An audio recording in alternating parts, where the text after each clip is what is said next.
창세기 3장 9절부터 있는 말씀을 보겠습니다. 여호와 하나님이 아담을 부르시며 그에게 이르시되 네가 어디 있느냐? 가로되 내가 동산에서 하나님의 소리를 듣고 내가 벗었으므로 두려워하여 숨었나이다. 가라사대 누가 너의 벗었음을 네게 고하였느냐? 내가 너더러 먹지 말라 명한 그 나무 실과를 네가 먹었느냐?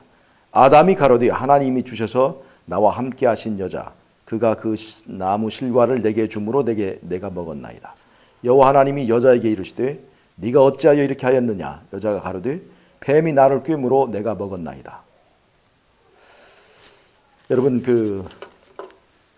지금 이 이야기를 기반으로 해서 에덴 동산에서 인간이 범죄하였죠. 선악과를 따먹고 불순종하게 되었습니다. 범죄하게 됐어요. 이 범죄로 인해서 인간은 에덴 동산에서 쫓겨나게 되고 그리고 그 이후로 사망의 선고 아래 있게 되었습니다. 인간이 이 선악과를 따먹는 하나의 행위를 통해서 엄청난 그 재난이 인간의 역사에 이렇게 개입하게 되었는데 이 범죄의 이러한 결과의 책임이 누구에게 있는 것인가 하는 것이 사단과 예수님과의 이 논쟁거리입니다. 그러니까 인간의 이런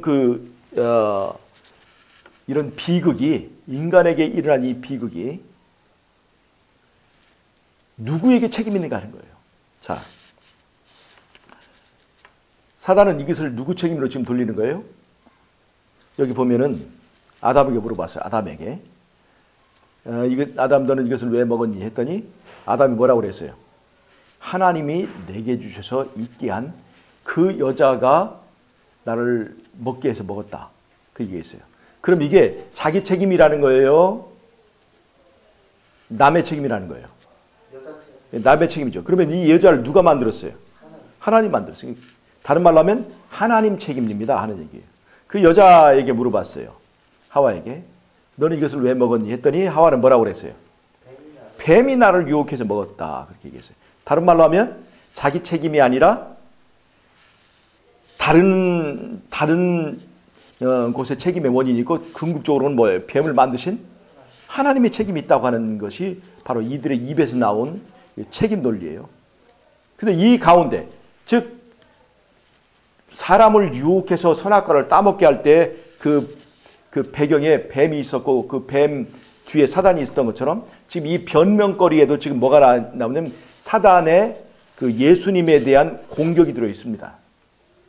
하늘에서 전쟁이 시작될 때 예수님은 원래 말씀이신 하나님이죠.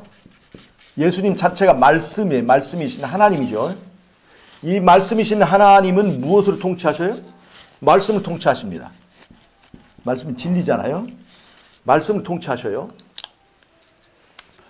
말씀으로 창조하시고 말씀으로 통치하시는 그 말씀이신 하나님인 거예요. 그 통치하시는 말씀을 뭐라고 합니까? 우리가 그걸 율법이라고 하는 거예요. 통치하는 율법. 통치하는 말씀이 율법이에요. 그래서 사단은 예수님의 정부를 이제 전복시키기 위해서 예수님의 정부를 차지하기 위해서 예수님의 뭘 공격했냐면 말씀을 공격한 거예요.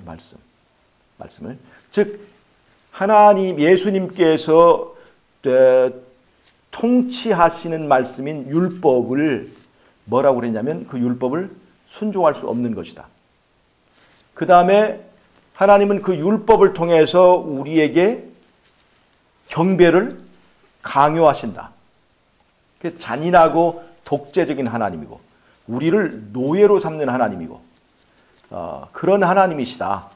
우리를 사랑하지 않고 우리에게서 뭔가를 뺏어가는 우리에게 옛날에 어떤 마을에서 재난이 있으면 그 마을에 그 동굴 앞에서 뭘 바치냐면 처녀를 바쳐요.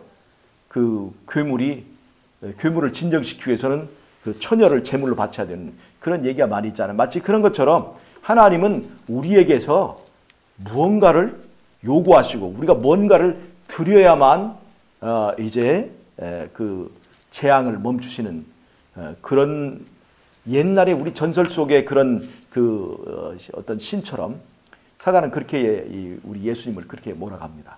우리에게 경배를 강요하고 그 다음에 그 율법에 순종하지 않으면 가차없이 아주 가혹하게 생명을 뺏어버리는, 그래서 선악과 그 열매 하나 따먹었다고 저 사람을 죽이는 아주 냉혹하고 인간을 피조물을 사랑하지 않는 그런 하나님이라고 이렇게 공격을 하고, 지금 에덴 동산에서도 선악과를 통해서 하나님께서 순종과 불순종을 선택하게 하셨는데, 지금 인간은 지금 누구에게 책임을 전가하고 있는 거예요?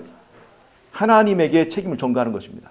여러분, 인간이 정말 죄를 안 지키려면 하나님이 선악과를 뽑아서 던져버렸으면 이런 죄라는 것 자체가 없었겠죠.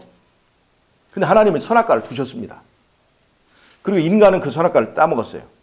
이 선악과라고 하는 위험한 물건을 에덴 동산에 둔 사람이 잘못입니까? 그 근방에서 놀다가 그 위험한 물건에 친 사람이 잘못입니까? 더군다나 그 아담과 하와 만드신 지 얼마 되지도 않은 어린애 같은 사람들을 지금 같으면 누가 걸려요? 지금 위험물을 설치한 사람이 걸리는 거예요. 마치 그런 논리로 에덴 동산에 선악과를 두고 에덴 동산에 뱀을 두게 만들고 에덴 동산에 그 위험한 여자를 만들어 놓은 책임이 전부 다가 누구에게 있는 거예요? 예수님에게 돌아가는 거예요.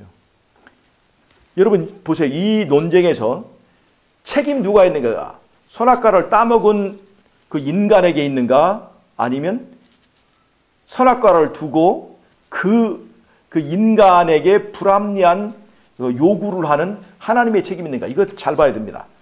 여러분 만약에 하나님에게 책임이 있다면 어떤 일이 있어야 돼요? 회개는 누가 해야 됩니까? 인간의 범죄 때문에 회개를 누가 해야 돼요? 하나님의 책임이 있다면 하나님이 해야 돼. 예수님이 해야 되는 거예요. 예수님이. 근데 만약에 인간의 책임이 있다면 회개를 누가 해야 됩니까? 우리가 해야 되는 거죠. 우리가. 그 다음에 예수님에게 책임이 있다. 즉, 이 하나님 측에 책임이 있다고 한다면 우리가 사람이 고쳐져야 됩니까? 율법이 고쳐져야 됩니까? 사람이 죽어야 됩니까? 율법이 죽어야 됩니까? 율법이 죽어야 되는 거예요. 그 논리가. 율법이 폐지되어야 되는 거예요. 예수님이 잘못이다면. 그런데 사실은 누구에게 잘못이 있습니까? 우리 사람에게 잘못이 있는 거잖아요. 그 증거가 뭡니까? 에덴 동산에서는 선악과를 먹지 않아도 건강을 유지할 만큼 충분한 나무가 있었어요, 없었어요? 충분히 있었죠. 선악과 먹지 않고도 영생을 얻을 수 있는 그런 생명나무의 열매가 있었습니까, 없었습니까? 다 있었어요. 즉 부족함이 없도록 하나님께서 충분히 주셨어요.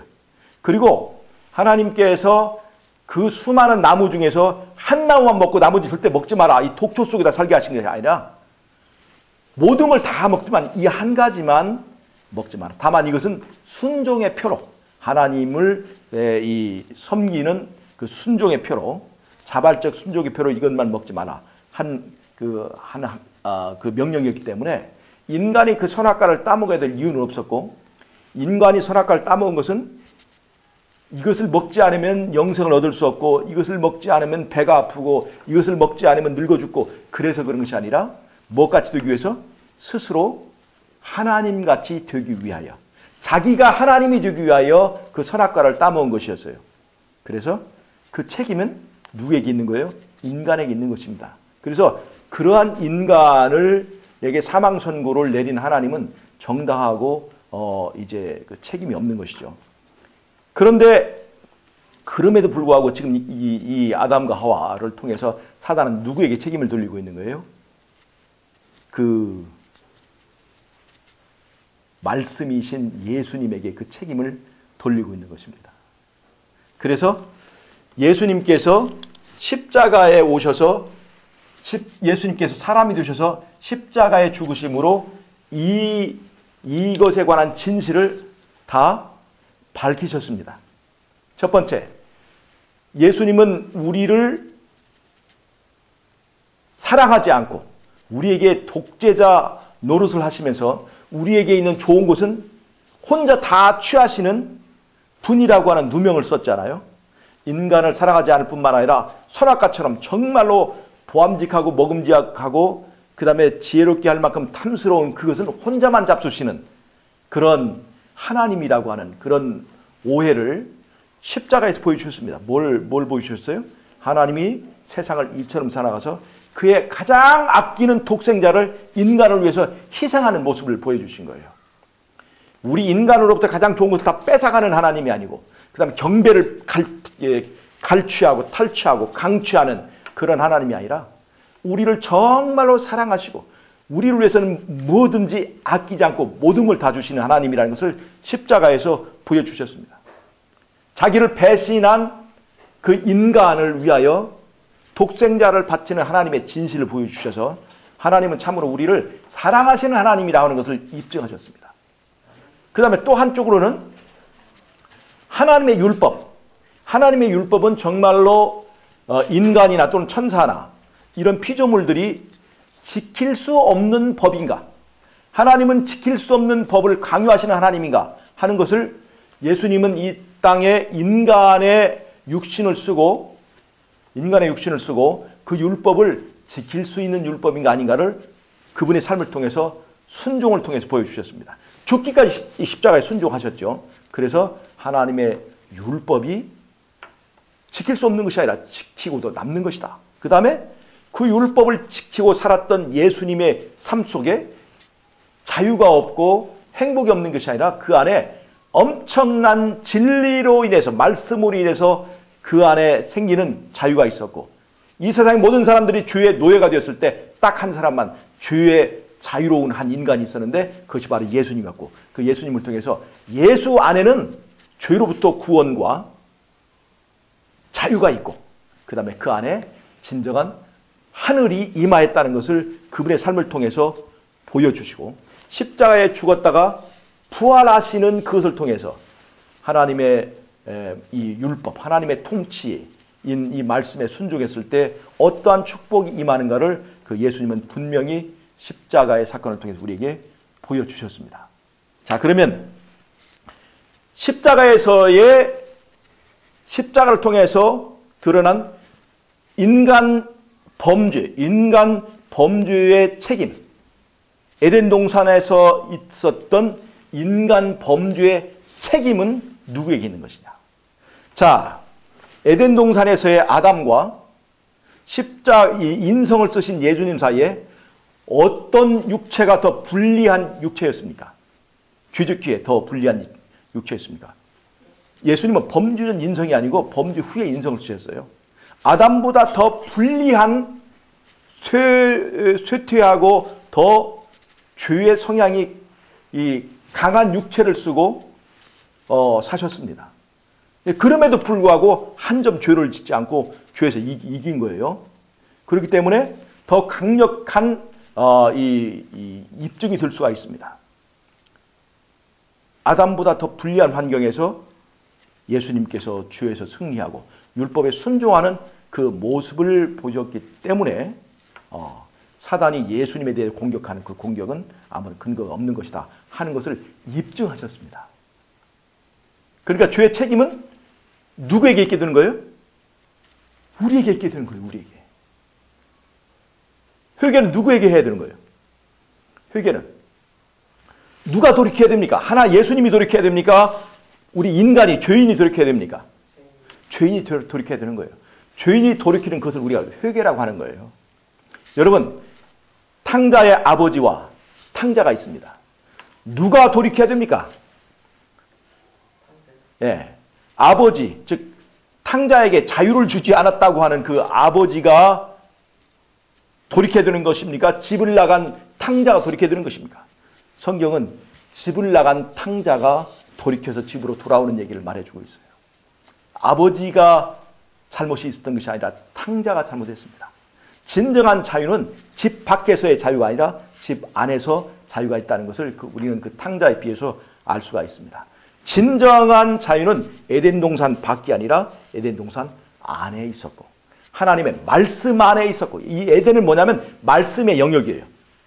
율법의 영역입니다. 하나님의 말씀의 영역, 율법의 영역에 있을 때 우리가 자유를 얻고 거기서 진정한 행복을 누릴 수 있다는 것을 예수님이 십자가를 통해서 확실하게 보여주셨습니다. 자, 그래서 이러한 과정을 바탕으로 볼 때 십자가는 누가 돌아가는 거예요? 우리가 돌아가는 것입니다.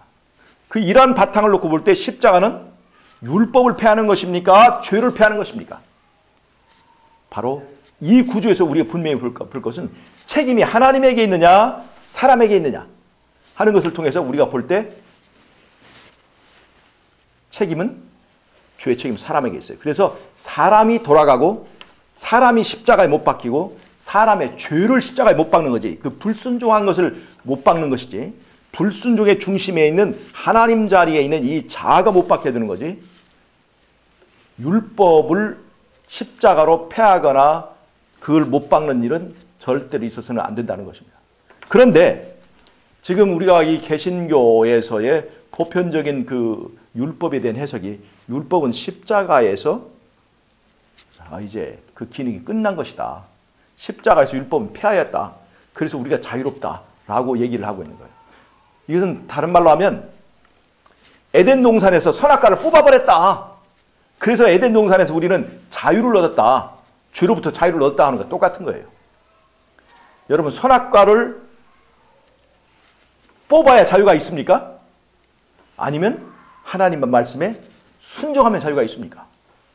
네, 말씀에 순종하면 거기에 자유가 있습니다. 그런데 하나님의 말씀을 가르치는 이 교회에서 하늘에서부터 시작된 이 사단의 주장과 같은 주장을 신학적으로 체계화해서 가르치고 있습니다.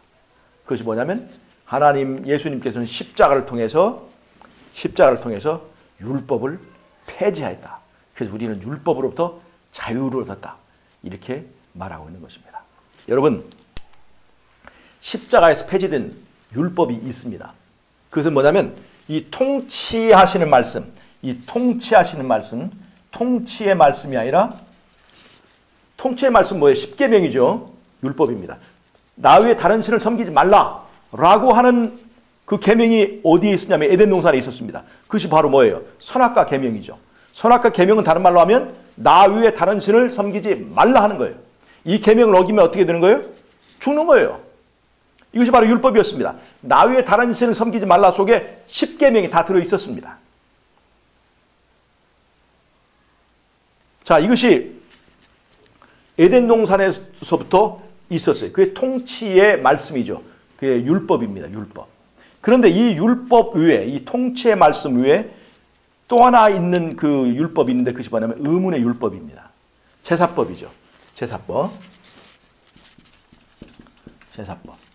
이거는 인간이 죽게 되었을 때, 이제 죄로 인해서 죽게 되었을 때 어떻게 인간이 다시 죄 용서를 받고 에덴 동산으로 돌아갈 수 있는가 하는 그 방법을 알려주는 인간의 범죄 이후에 생겨난 법이죠. 창세기 3장 15절에서는 무엇을 약속했냐면 여자의 후손이 뱀과의 싸움에서 우리 이 인간을 구해줄 것을 약속하셨습니다. 그 여자의 후손이 바로 누구예요? 예수님입니다. 하나님이 세상을 이처럼 사랑하사 독생자를 주셨다고 하는 그 독생자가 바로 창세기 3장에서 약속한 여자의 후손입니다. 그래서 여자의 후손이 오셔서 너희를 구해줄 거야, 이 죄로부터. 그런데 그 여자의 후손이 올 때까지 여자의 후손을 가리켜주는 그림자 제사법이 있어요. 그것이 바로 양을 잡아서 제사 드리는 제사법입니다. 여기에는 절기법도 있고 또 제사 드리는 여러 가지 절차를 말하는 성소의 여러 규례를 말합니다. 근데 이 모든 것들은 실제로 양을 잡아서 제사 드릴 때 양이 무슨 죄를 없애는 효력이 있는 것이 아니라 누구를 지금 가리키고 있는 거예요? 양을 통해 누구를 보라? 오실 예수님을 바라보라는 얘기죠. 예수님이 이렇게 죽어서 우리를 구원하신다는 것을 가르쳐주고 보여주는 언제까지만 효력이 있는 법이에요? 예수님이 오실 때까지만 효력이 있는 법입니다. 그러니까 이 법은 당연히 실체이신 예수님이 오셨으니까 폐해돼야 안 폐해돼요? 폐지되어야 되는 것입니다. 그러니까 이 제사법의 원리는 십자가에서 실체인 예수님이 돌아가셨기 때문에 폐지해야 되는 거예요. 그런데 이 제사법이 폐지는 원리를 지금 어디다 적용하는 거예요? 통치법, 십계명, 도덕적 율법에다 그걸 적용하는 거예요. 그 도덕적 율법의 내용이 뭐예요? 나 외에 다른 신을 섬기지 말라고 하는 그 계명을 지금 폐지하려고 하는 그 어리석은 해석을 한 거라 이 말이에요. 이 십계명의 모든 내용은 하나로 요약되는데 다른 말로 하면 나 외에 다른 신을 섬기지 말라고 하는 거예요. 그러니까 이건 손대서는 안 되는 것인데 이 제사법이 폐지되는 원리를 이 통치율법에다 적용하는 어리석은 우를 범한 것이 지금 우리가 이 갈라디아서나 로마서를 해석하는 일반 개신교에서 보편적으로 적용하는 해석입니다. 우리는 이 제사법을 통해서 어디로 돌아가야 되는 거예요? 에덴으로 돌아가는 겁니다. 그 에덴은 어떤 법이 지배하고 있는 거예요? 하나님의 통치의 율법이 지배하고 있는 영역입니다. 그럼 이제 십자가를 통해서 율법이 폐지되는 것이 아니라 누가 변화되는 거예요? 죄인이 변화되어서 불순종의 사람이 순종의 사람이 되고 그 다음에 이제까지 불순종으로 인해서 갚아야 되는 그 율법의 요구, 그 생명을 바치는 율법의 요구를 예수 그리스도를 통해서 우리가 해결해야 되는 거예요. 즉 예수 그리스도의 공로를 통해서 이제까지 지은 우리의 모든 죄에 대한 사함을 받고 의롭다고 선고를 받을 뿐만 아니라 이제는 에덴 동산으로 돌아가서 불순종의 사람이 되어야 될까요? 순종의 사람이 되어야 될까요? 순종의 사람이 되어야 되는 거예요. 이것이 바로 이 제사법을 통해서 하나님께서 우리에게 기대하는 원리입니다. 에덴 동산으로 돌아와서 다시 또 선악과를 따먹고 다시 또 쫓겨나고 이런 일을 하는 게 아니라 이제는 선악과가 있어도 율법으로부터 자유로운 그 다음에 그 율법을 통해서 하나님 예수님이 내 좋은 것을 뺏어먹고 사는 이 독재자라고 하는 인식을 사는 게 아니라 나를 위하여 목숨까지 바치시는 그 예수님이 진짜 우리의 왕이다. 그래서 가슴에서 우러나는 충성과 순종을 할 수 있도록 그런 사람으로 바꾸게 만드는 그 가장 강력한 무기가 바로 이 십자가라고 하는 것입니다. 그래서 십자가를 통해서 이 통치의 말씀, 율법은 나 외에 다른 신을 섬기지 말라고 하는 율법은 더 힘을 얻었을까요? 더 약화됐을까요?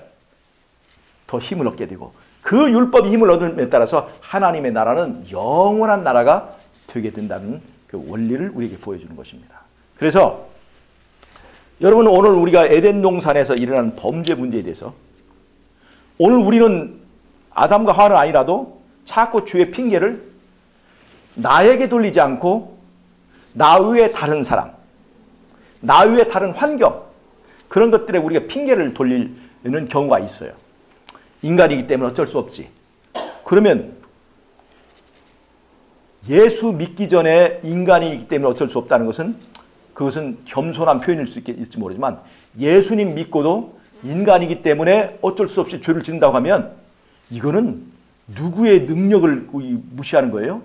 예수님의 능력을 부정하는 거예요. 예수 믿는 사람은 예수 믿기 전에 인간과는 전혀 다른 인간이 되는 것입니다.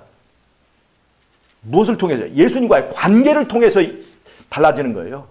그 사람 자체가 무슨 새로운 IQ가 생기고 새로운 힘이 생기는 게 아니라 예수님과의 관계를 통해서 우리는 하늘의 동력을 사용할 수 있는 사람이 됐기 때문에 예수 믿은 다음부터는 인간이기 때문에 죄를 극복할 수 있는 사람이 되는 거예요. 그래서 계시록이 말하는 7교회 보내는 메시지 중에서 이기는 자는 이 모든 것을 유업으로 얻으리라 하는 그 유업을 얻을 수 있게 된다 이 말이에요. 여러분 예수님을 내 능력의 근원으로 삼는 사람은요 율법의 요구를 채울 수 있을까요 없을까요? 율법의 요구를 채우고 남습니다. 왜냐하면 그 안에서 자원하는 심령이 생겼기 때문에 그래요. 내 스스로 좋아서 하는 일이기 때문에 율법이 원하는 것보다 훨씬 더 많은 걸 할 수가 있습니다. 그래서 그 사람 율법으로부터 자유롭게 되는 거예요. 그런데 우리가 말이죠. 자꾸 인간이나 어쩔 수 없이 죄를 지었다. 그건 다른 말로 하면 나는 예수님을 믿지 않았다는 하는 그 인정이 되는 거예요. 근데 또 하나, 아이고 내가 자꾸 우리 환경이 안 좋아서 그 환경 탓을 한단 말이죠. 또 누구 때문에 자꾸 우리 남편 때문에, 자꾸 우리 그 아내 때문에 내가 자꾸 이게 된다, 이렇게 자꾸 핑계를 다른 사람에게 돌리는 행위, 이건 참으로 이 그리스도인에서 합당하지 않습니다. 모든 죄의 핑계는 누구에게 있어요? 자신에게 있는 거예요. 여러분, 아담이 죄를 지을 때 영향을 미친 사람이 있었습니다. 그게 누구예요? 그 이쁜 아내였죠, 하와. 그렇다고 해서 하와가 저 여자 때문에 내가 이 신세 조졌다고 이렇게 얘기를 하면 안 되죠. 결국 먹은 거 누가 먹은 거예요? 결국 지가 삼킨 거죠. 하와가 입에다 막 꾸역꾸역 밀어넣은 게 아니잖아요. 자기가 먹었거든요. 그래서 사실은 이 아담과 하와가 만약에 정말 정직하게 얘기했다면, 제가 하와가 이것을 먹으라고 해서 먹었지만 제가 잘못해서, 제가 하나님의 품성을 오해해서 제가 이것을 먹었습니다. 제 책임입니다. 사실 아담이 거기서 무릎 꿇고, 뱀의 책임도 아니고 하와의 책임도 아니고, 예수님 제 책임입니다. 저를 죽여주십시오 했다면 이게 진짜로 좋은 고백이었는데, 그리고 하와도 제 남편 책임이 아닙니다.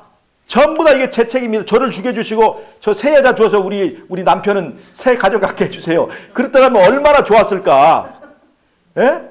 그럼 뱀이 실컷 유혹해갖고 이렇게 같이 죽으려고 그랬더니 이 뱀이 멀뚱멀 쳐다보면서 뻘쭘 해가지고 이게 그 그림이 이 그림이 아닌데 했을 텐데, 둘 다 뭐라고 그랬어요? 뱀이 원하는 그림을 말하고 있는 거예요. 아담은 저 여자 때문에, 여자는 저 뱀 새끼 때문에, 다른 말로 하면 하나님 때문에 우리가 이렇게 됐다고 이렇게 핑계를 대는 거예요. 여러분, 우리가 지는 죄의 영향을 내가 받을 수 있지만 죄를 지는 사람은 누구예요? 나 자신인 거예요. 죄의 책임을 다른 사람에 돌리지 말라. 그리고 더군다나 율법에게 책임이 있다. 하나님의 말씀 때문이라고 하는 것은 생각지도 말아야 됩니다. 하나님에게 책임을 돌지 말고 그 책임이 누구에게 있다? 나에게 있다는 것을 느낄 때마다 우리는 어디로 가야 돼요? 십자가로 가야 되는 거예요. 나에게 책임이 있음을 인정하고, 죄를 지키는 지었지만 거짓말까지는 하지 말자. 정직하게, 주님, 제 책임으로 제가 죄를 지었습니다. 제가 죄를 사랑해서 죄를 지었습니다. 저를 불쌍히 여기시고 저를 구원해 주십시오. 건져 주십시오. 하고 십자가를 바라볼 때 우리에게 희망이 있는 거지, 죄를 자꾸 변명하고 그 다음에 책임을 다른 데 돌리고, 누구 때문에, 그 목사들 때문에 목사들이 타락해가지고 그냥 교단이 타락했다고 그렇게 손가락질하지 말고 그 책임을 누구에게 돌리나? 자기에게 있는 걸 인정하라 이겁니다. 자꾸 남편에게, 죄 없는 남편에게 돌리지 말고 자기에게 돌리라 이거예요. 그래야 변화가 있는 거예요. 예. 여러분, 이것은 굉장히 중요합니다. 죄의 책임을 인정하는 사람만이 진짜 회개를 할 수 있어요. 죄의 책임을 다른 사람에게 돌리고 다른 사람에게 전가하는 그런 습관을 가진 사람은요, 진정한 회개가 이루어지지 않습니다. 여러분, 우리 십자가를 바라보면서 죄도 짓지 않았지만 모든 책임은 내가 질게 하고 십자가에 죽으신 예수님을 우리가 바라보면서 우리는 변화되어야 됩니다. 예수님은 죄가 있어요, 없어요?